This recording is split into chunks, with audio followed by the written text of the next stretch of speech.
ګرانو کتونکو آیا تاسو کله په دې خبره باندې سوچ کړی دی چې موږ به د تیر شوي وخت د تیر شوي زمانې په باره کې څنګه خبرې کوو یعنی د پاست ټینس په باره کې به موږ څنګه خبرې کوو لکه څنګه چې موږ په پښتو کې خبرې کوو څنګه موږ په پښتو کې سینټینسز استعمالو موږ وایو کله چې زه په سعودي عرب کې وم نو ما سخت محنت کړی و اوس سخت محنت نه کوم کله چې زه په سعودي عرب کې وم نو په هغه ټایم کې په هغه وخت کې ما سخت محنت کړی و دې لپاره په انګلیش کې استعمالیږي when I was in Saudi Arabia کله چې زه په سعودي عرب کې وم I had worked hard پوره سنټنس دا شو when I was in Saudi Arabia I had worked hard مطلب دا شو چې کله چې زه په سعودي عرب کې وم ما سخت محنت کړی و بل اگزامپل به داسې وي فار اگزامپل که زه ووایم چې کله چې زه په هاسټل کې وم نو ما بالکل خپل وخت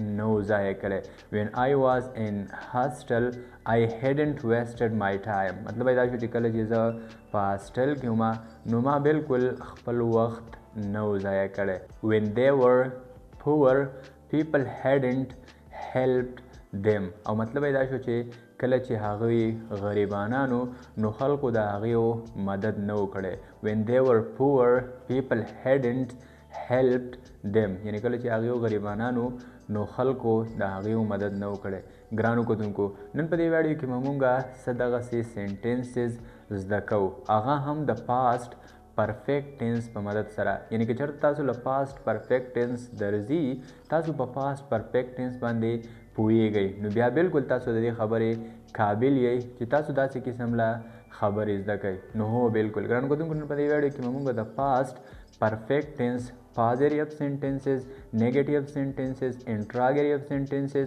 او هم نیګیټیو انټراګیټیو سینټنسز په یو داسې اسانه طریقه باندې زده کوو چې انشاءالله تر مرګه پورې به دنه نه هیر کیږي سو ډیر ویورز now I don't want to waste your time more just let's kick off the lesson ګرانو کتونکو نن په دې ویډیو کې موږ پاست پرفیکټ ټینس زده کوو خو د پاست پرفیکټ ټینس د زده کولو نه مخکې د ټولو نه اسینشل دا خبره ده د ټولو نه اهمه دا خبره ده چې مونږ د پاست پرفیکټ ټینس په استعمال باندې پوه شو یعنی مونږ په دې خبره باندې پوه شو چې پاست پرفیکټ ټینس مونږ ولې زده کوو او کله چې زده هم کو نو بیا پاست پرفیکټ ټینس مونږ د څه دپاره استعمالو یعنی د پاست پرفیکټ ټینس په ډیفینیشن باندې پوه شو نو هو بالکل نو ګرانو کتونکو د ټول ناول راځي چې د پاست پرفیکټ ټینس په ډیفینیشن باندې ځان پوه کړو او د هغې نه پس بیا پاست پرفیکټ ټینس په سپیکینګ کې او هم په رایټینګ کې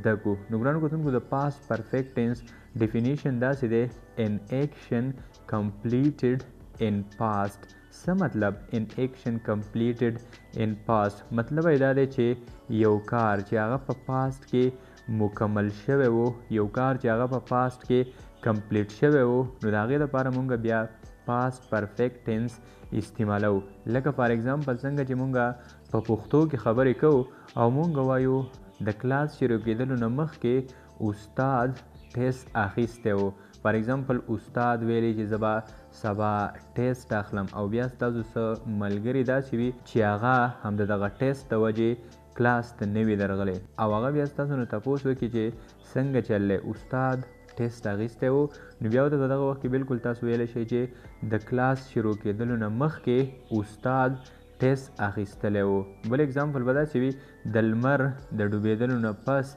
زما پلار کور ته را رسېدلی و فار ایگزامپل ستاسو پلار چېرته تللی وي او تاسو بیا چاته وایئ چې د لمر د ډوبېدلو نه پس یعنی د لمر د ډوبېدلو نه وروستې زما پلار کور ته را رسېدلی و ګرانو کتونکو کله چې مونږ داسې قسم له سینټنسز کله مونږ داسې قسم له جملې استعمالو نو د دغې دپاره بیا مونږ پاست پرفیکټ ټینس استعمالو خو په یاد ساتئ یعنی دا یو خبره په یاد ساتئ چې پاست پرفیکټ ټینس مونږ د سټوریانو دپاره استعمالو او بله دا چې پاست انډیفینټ ټینس هم مونږ د سټوریانو دپاره استعمالو یعنی دغه دوه ټینس پاست پرفیکټ ټینس او پاست انډیفینټ ټینس دا دواړه ټینسونه مونږ کله چې د انګلیش سټوریانې ګورو کله چې مونږ د انګلیش سټوریانې بیانو نو بیا په سټوریانو کې دغه دوه ټینسونه ډیر زیات استعمالیږي خو ګرانو کتونکو اوس که چېرته موږ له د پاست پرفیکټ ټینس په سپیکینګ کې د ویلو ضرورت راشي،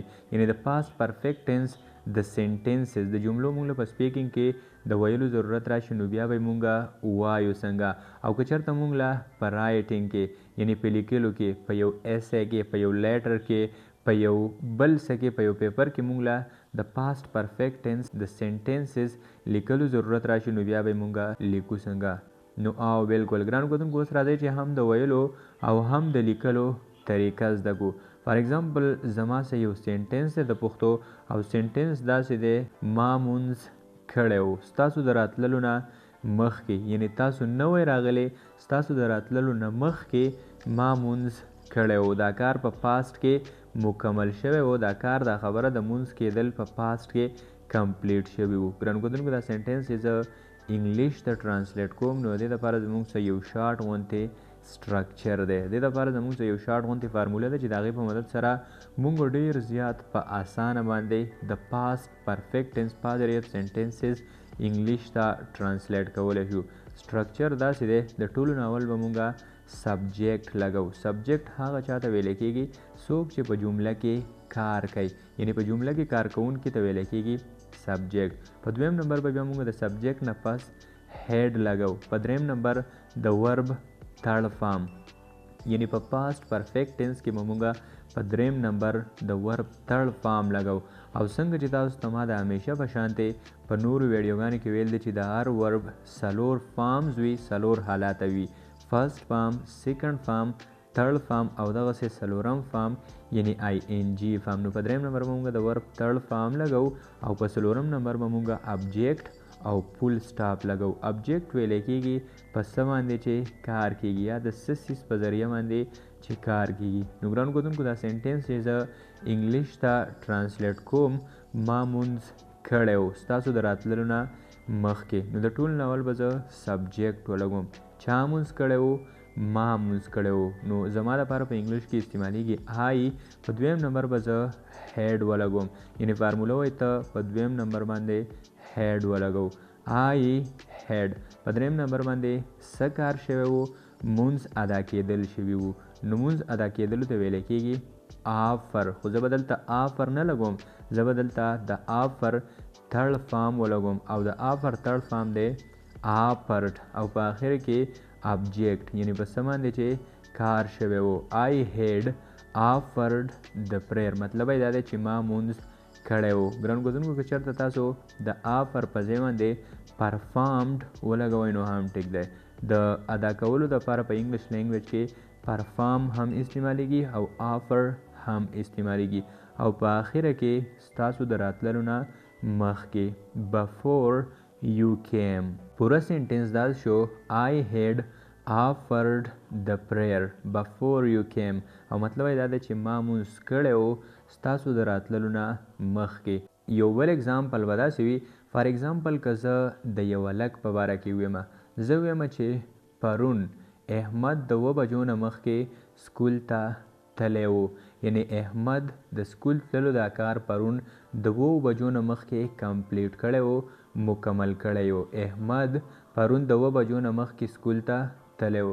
نو ګرانو کتونکو د ټول نه اول فارموله وایي ته سبجیکټ ولګو، کار کوونکی ولګو. نو په دې جمله کې زموږ سره احمد کار کړی دی، زه به احمد ولګوم. په دویم نمبر باندې هیډ.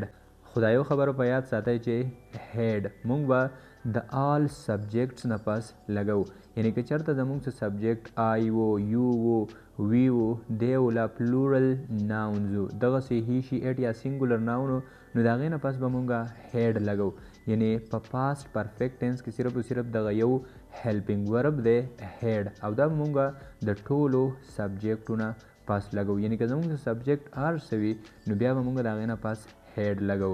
احمد هیډ. او په دریم نمبر د ورب تھرډ فارم تللو ته ویلی کېږي گو او د گو سیکنډ فارم دی وینټ او تھرډ فارم یې دی گان. احمد هیډ گان او په آخره کې ابجیکټ to school yesterday. سینټنس دا شو احمد had gone to school yesterday. مطلب یې دا شو چې احمد پرون سکول ته تللی و او اوس د 2 بجو نه مخکې before 7 o'clock. پوره سینټنس دا شو Ahmad had gone to school yesterday before 7 o'clock. مطلب دا شو چې احمد پرون د 2 بجو نه مخکې سکول ته تللی و. ګران کتونکو زه امید لرم چې تاسو به پوه شوي یئ.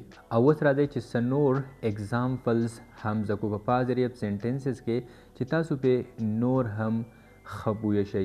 یو بل اگزامپل به داسې وي، فار اگزامپل که زه ووایم چې موږ تیر کال د غریبانانو خدمت کړی و، یعنی دا خدمت دا کار مونږ تیر کال مکمل کړی و، په تیر شوي وخت کې په تیر شوي زمانه کې دا کار مونږ کمپلیټ کړی و. مونږ تیر کال د غریبانانو خدمت کړی و. نو د ټول ناول سبجیکټ مونږ او زمونږ دپاره استعمالیږي وی. په دویم نمبر باندې هیډ، وی هیډ. او په دریم نمبر باندې د ورب تړ فارم مدد کولو ته ویلی کېږي هیلپ، او تړ فارم دی helped.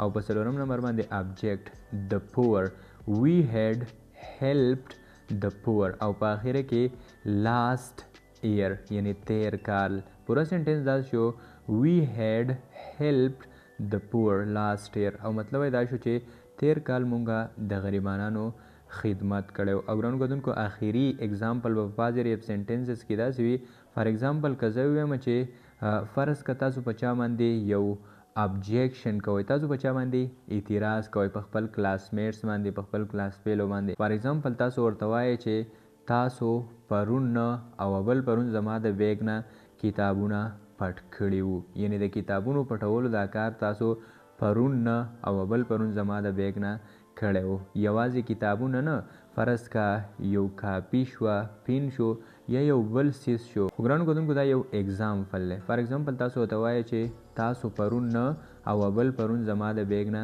کتابونه پټ کړي وو. نو د ټولو ناول سبجیکټ تاسو د تاسو دپاره استعمالیږي یو. او په دویم نمبر هیډ، یو هیډ. او په دریم نمبر څه کار یې کړی و؟ پټولی یې کړي و. پټولو ته په انګلیش لینګویج کې ویلی کېږي سټیل. خو زه به دلته سټیل نه لګوم، زه به دلته د ورب تړ فارم لګوم، او د سټیل تړ فارم دی سټولن. سیکنډ فارم یې دی سټول، او تړ فارم یې دی سټولن. یو هیډ سټولن. او په آخره کې ابجیکټ د بکس، یو هیډ سټولن د بکس. مطلب یې دا شو چې تاسو کتابونه پټ کړي وو. فرام مای بیگ، زما د بیگ نه، زما د بستې نه. د ډے بفور yesterday یعنی پرون نه او بل پرون. پورا سنټنس دا شو you had stolen the books from my bag the day before yesterday. او مطلب دا شو چې پرون نه بل پرون تاسو زما د بیگ نه کتابونه پټ کړي وو. خو ګرانو کتونکو که اوس چېرته تاسو د یو جینۍ په باره کې خبره کوئ، تاسو وایئ چې هغې یعنی هغې جینۍ پرون نه بل پرون زما د بیگ نه کتابونه پټ کړي وو، یعنی تاسو د یو په ځای باندې شي ولګوئ. نو بیا به سنټنس دا شي she had stolen the books from my bag the day before yesterday. نو بیا مطلب دا شو چې هغې پرون نه او بل پرون زما د بیگ نه کتابونه پټ کړي وو. او که چېرته تاسو د شي په ځای باندې دلته دی ولګوئ، نو بیا سنټنس دا شو they had stolen the books from my bag the day before yesterday. او بیا مطلب دا شو چې هغوی پرون نه بل پرون زما د بیگ نه کتابونه پټ کړي وو. او ګرانو کتونکو یوازې دا یو څو اگزامپلز نه، په دې طریقه باندې، په دې سټرکچر باندې تاسو په میلیونونو سنټنسز انګلیش ته ټرانسلیټ کولی شئ د پاست پرفیکټ ټینس. او اوس راځئ چې د پاست پرفیکټ ټینس نیګیټیو سنټنسز هم زده کړو.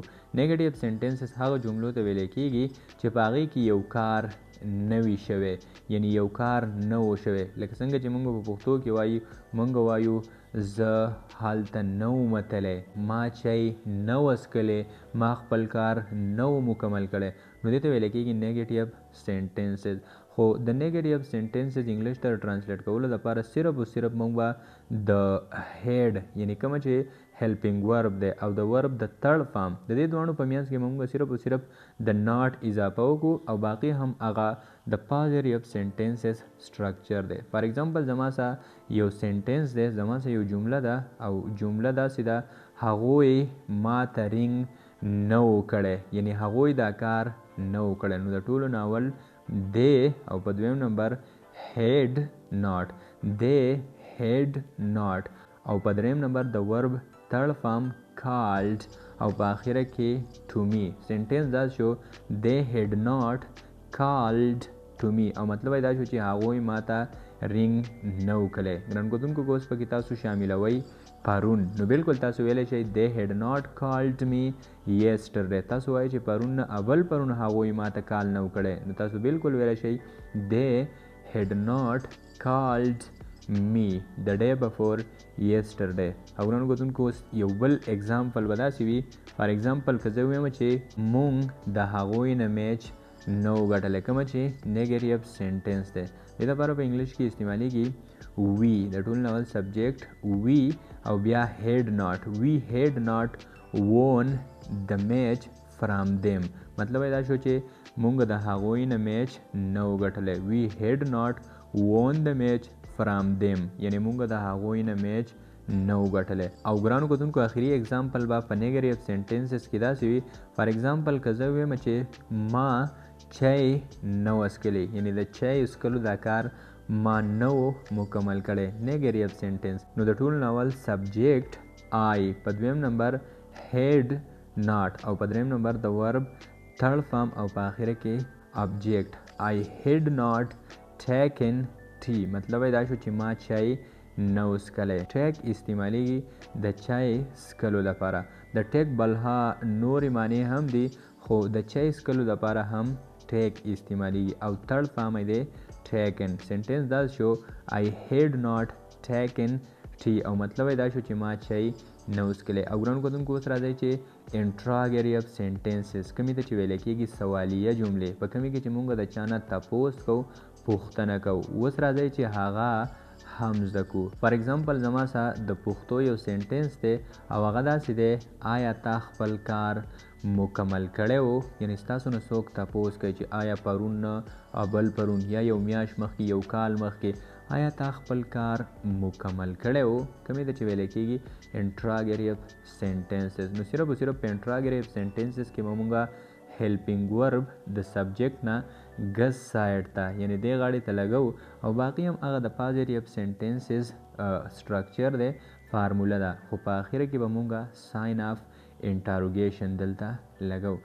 دا سینټنس چې زه انګلیش ته ټرانسلیټ کوم آیا تا خپل کار مکمل کړی و نو د ټولو نه اول هیډ یعنی په سټرکچر کې وایي چې د ټولو نه اول ته هیډ ولګو نو زه به هیډ ولګوم. په دویم نمبر سبجیکټ کارکوونکی یو هیډ یو او په دریم نمبر د ورب تھرډ فارم کمپلیټډ او په آخره کې ابجیکټ یور ورک خپل کار. پوره سینټنس دا شو هیډ یو کمپلیټډ یور ورک او مطلب دا شو چې آیا تا خپل کار مکمل کړی و. بل اگزامپل به داسې وي آیا هغوی پرون تلاوت کړی و یعنی زه د یو چا په باره کې تپوس تا نه کوم چې آیا هغوی تلاوت کړی و نو د ټول ناول هیډ او بیا سبجیکټ دی هیډ دی او په دریم نمبر د ورب تھرډ فارم ریسایټډ هیډ دی ریسایټډ او په آخره کې yesterday. سنټنس دا شو had they recited yesterday او مطلب دا شو چې آیا هغوی پرون تلاوت کړی و. خو ګرانو کتونکو دا یو خبره به په یاد ساتئ چې په انټراګیټیو سینټنسز کې به ګوره په آخره کې تاسو خامخا ساین آف انټاروګیشن اچوئ ګنې ستاسو سینټنس به بیا غلط وي ځکه چې تاسو دلته پوښتنه کوئ یعنی د چا نه تپوس کوئ نو تاسو به ضرور ساین آف انټاروګیشن اچوئ. آخري اگزامپل به داسې وي د انټراګیټیو سینټنسز په باره کې که زه ووایم چې آیا ستا د راتلو نه مخکې میلمانه تللي وو یعنی میلمنو د تللو دا کار مکمل کړی و. زه ستا نه تپوس کوم آیا ستا د راتللو نه مخکې میلمانه تللي وو نو د ټولو نه اول هیډ او بیا د ګیسټس سبجیکټ یعنی میلمنو دا کار کړی و هیډ د ګیسټس او بیا د ورب تھرډ فارم ګان هیډ د ګیسټس ګان بفور یو کیم. پورا سینټنس دا شو had the guests gone before you came او مطلب دا شو چې آیا ستا د راتللو نه مخکې میلمانه تللي وو. ګران کتونکو زه امید لرم چې تاسو به په پازیټیو نیګیټیو او هم په انټراګیټیو سینټنسز باندې پوه شوي او اوس راځئ چې په څلورم نمبر یعنی په آخره کې نیګیټیو انټراګیټیو سینټنسز هم زده کو. نیگیټیو انټراګیټیو سنټنسز هغه جملو ته ویل کېږي چې په هغې کې مونږ د یو منفي کار په باره کې د یو نیګیټیو کار په باره کې پوښتنه کوو. یعنی یو منفي جمله وي زمونږ څخه خو هغه نیګیټیو وي. لکه څنګه چې مونږ په پښتو کې وایو، مونږ وایو آیا هغوی تا ته رینګ نه و کړی، آیا هغوی چې راغلی نو چای نه و څښلی، آیا هغې ستا مدد نه و کړی. د نیګیټیو انټراګیټیو سنټنسز انګلیش ته ټرانسلیټ کولو لپاره فار ایگزامپل زما سره د پښتو یو سنټنس دی او هغه داسې دی: آیا استاد شاګردانو له سزا نه و ورکړې؟ یعنی آیا استاد د سزا دا کار نه و کړی، آیا استاد طالب علمانو ته سټوډنټانو ته سزا نه و ورکړې. نو د ټولو نه اول به مونږ هیډ لګو، په دویم نمبر سبجیکټ، په دریم نمبر ناٹ او په څلورم نمبر د ورب تھرډ فارم او په آخره کې ابجیکټ او ساین اف انټاروګیشن. دا سنټنس چې زه انګلیش ته ټرانسلیټ کوم، آیا استاد طالب علمانو ته یعنی شاګردانو ته سزا نه و ورکړې، نو د ټولو نه اول هیډ او په دویم نمبر د ټیچر او بیا ناٹ. هیډ د ټیچر ناٹ او په څلورم نمبر باندې د ورب تھرډ فارم پانیشډ او په آخره کې ابجیکټ ټو سټوډنټس. پورا سنټنس دا شو: هیډ د ټیچر ناٹ پانیشډ ټو سټوډنټس. مطلب دا شو چې آیا استاد شاګردانو ته یعنی طالب علمانو ته سزا نه و ورکړې. آخري اگزامپل به داسې وي د دې ټینس یعنی د پاست پرفیکټ ټینس. آخري اگزامپل به داسې وي فار ایگزامپل که زه ووایم چې آیا پرون ستا میرمنې یعنی ستا ښځې تا سره خبرې نه وې کړې، آیا پرون ستا میرمنې تا سره خبرې نه وې کړې، یعنی دا کار هغې نه و کړی. نو د ټولو نه اول هیډ. په دویم نمبر یور وایف یعنی ستا ښځه، هیډ یور وایف ناٹ. په دریم نمبر باندې ناٹ، هیډ یور وایف ناٹ او په څلورم نمبر باندې د ورب تھرډ فارم او په آخره کې ابجیکټ. پورا سنټنس دا شو: هیډ یور وایف ناٹ ټاک ټو یو یسټرډے. او مطلب دا شو چې آیا پرون ستا ښځې تا سره خبرې نه وې کړې. ګران کتونکو زه امید لرم چې تاسو به په پازیټیو، نیګیټیو، انټراګیټیو او هم په نیګیټیو انټراګیټیو سنټنسز باندې پوه شوي یئ او تاسو به د دې ویډیو نه بلها زده کړه کړې وي. که چېرته واقعي تاسو د دې ویډیو نه بلها زده کړه کړې وي نو بیا در سره هم په دې ویډیو له یو لایک ورکړئ. او که چېرته تاسو غواړئ چې تاسو صرف او صرف په 2 میاشتو کې په خپله مورنۍ ژبه پښتو کې انګلیش د الف نه والا تر یې پورې زده کړئ، نو بیا انګلیش په پښتو کې د زده کولو لپاره هم په دې زموږ د یوټیوب چینل سبسکرایب کړئ.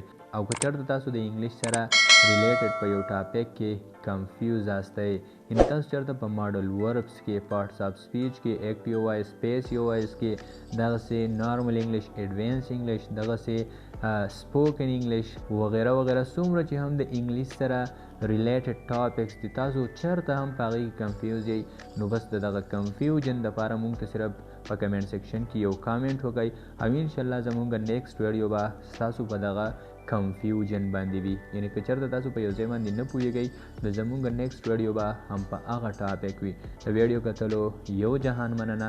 د نیکسټ ویډیو پورې په الله سپارم. د لوی الله په امان. تھینک یو سو مچ. تھینک یو.